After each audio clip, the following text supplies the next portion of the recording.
Yes, I smashed my finger open setting up for Kenny Chesney in Bristol, Tennessee. Let's talk about it. So for those of you who don't know, I used to be a stagehand. Well, I kind of still am a stagehand, but I don't do it a whole lot anymore. But I would set up for concerts and corporate events all over the southeast area of the United States. And I worked for a company for a little while that was traveling to different states for like a week at a time. We would go and set up for different acts in different cities. So I did Drake in a few cities. I did Kanye in a few cities. I did Beyonce in Nashville and New Orleans and Atlanta. This particular instance, I was going to set up for Kenny Chesney at Bristol Motor Speedway in Bristol, Tennessee. This was in 2014. I think it was 2014. Correct year is right here. I was going to put a script together for this, but I didn't do that. So we're going to try to get this out as correctly as possible. So me and a van of guys and gals were packed up, 2 vans actually, traveled up to Tennessee from Atlanta. We stayed at a hotel for a couple of days. So while we were there, our main job was unloading the trucks. Kenny Chesney had like 12 tractor trailers that were all parked around this speedway here, and we would take truck by truck. They would park up to this loading dock that they had, and the loading dock was, let's just say it wasn't up to code. I don't know. I'm not a code guy, but it was a little shaky looking of a loading dock. It was this big stage that was built on this metal structure. They'd come in days earlier and put the steel together for it, built the stage on top of it. This was all facing the audience from the speedway. They had a platform that was built to be able to unload the gear and come up onto the stage. And between the stage and the platform, they had 2 like Home Depot moving truck ramps next to each other. They were some shady looking ramps. They were not bolted on or anything. They moved and stuff. It was crazy. And you had to straddle the carts that we had. There were these carts that were filled with all types of metal stage pieces that they had, and these carts were super duper heavy, and some of the stage pieces were like strapped in on the sides, and they were open on the top and on the sides. We're unloading this gear. We have sound equipment. I had worked earlier in the day and the day before doing sound equipment and plugging in speakers and running cables and that type of thing. And now was at the point where we were unloading the stage stuff, the stage furniture, and like the stuff that was going to go on that wasn't electronic material. Essentially, it was just like set pieces.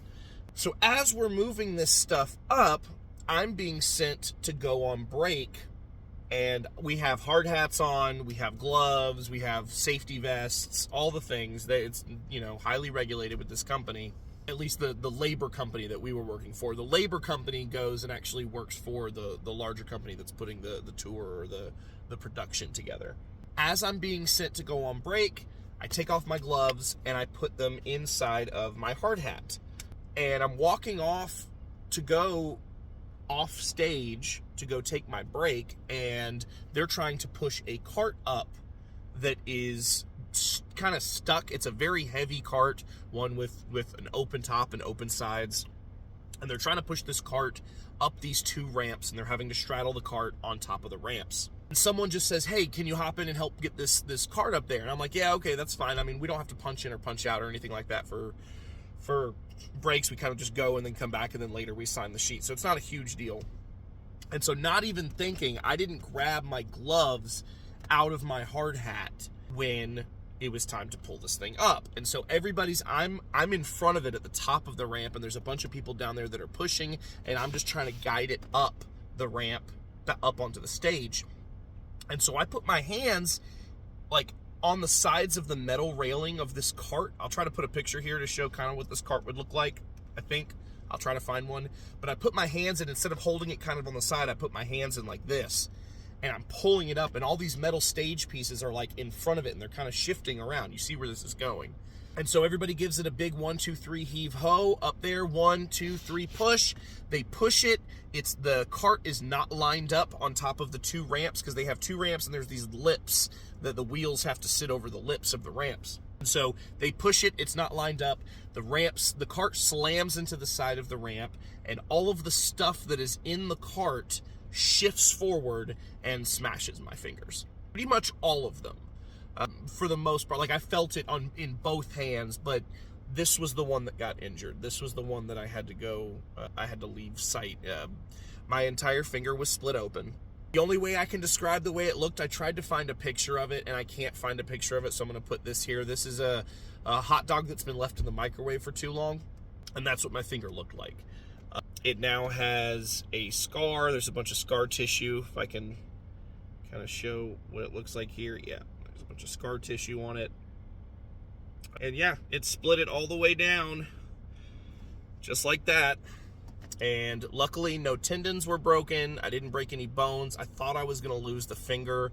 At the time, I was a big finger-style guitar player, and I was like, oh my God, this has just ruined my ability to do that. And I mean, when it gets cold, it hurts still. And I had to go through physical therapy. They had me taking like a towel and rubbing it on the scar, going like this over and over again. And even now, when I do this, you can see that the finger is like, it's slow. It doesn't keep up with the rest of them. And so when I'm doing finger strumming and things like that, or I'm having to, you know, I'm left-handed, by the way, but I play guitar right-handed, so this is still my strumming hand. But yeah, it's slow. It's not, it doesn't keep up. It doesn't affect me holding a pick. So if I'm doing alternate picking and things, it's fine, but it messed me up. It messed me up. And, you know, honestly, if we're speaking honestly here, if we're talking in terms of karma, I kind of had this coming. I don't know any other way to say it, and I don't want to go into too much detail other than that, but I've made a lot of really messed up decisions in my life and things that I am regretful of, and I was doing things that I shouldn't have been doing at the time that this happened, and in a way I feel like it was kind of, you know, God or the universe, or however you choose to interpret it for yourself. It's not my place to tell you how to interpret that, but it happened. It happened, and it happened at a time where I needed a huge wake-up call. So that's the story of smashing my finger. You know, I ended up working one more shift. I ended up getting 2 days off in the middle. I ended up staying in the hotel room for a couple of days, and then sewed up my finger, and it healed. I was messed up on painkillers for a little while. I did not like that. I don't care for medication in general, and it was not great. But yep, that's what happened. And now I am, you know, I might get a little dragon tattoo or something on top. It kind of looks like a little Chinese dragon, if you can see it. But yeah, that's crazy story number one, I guess. I might do scripts for these in the future, but this one was kind of off the cuff because I wanted to get something out there. So here you go. Don't be dumb. Wear gloves.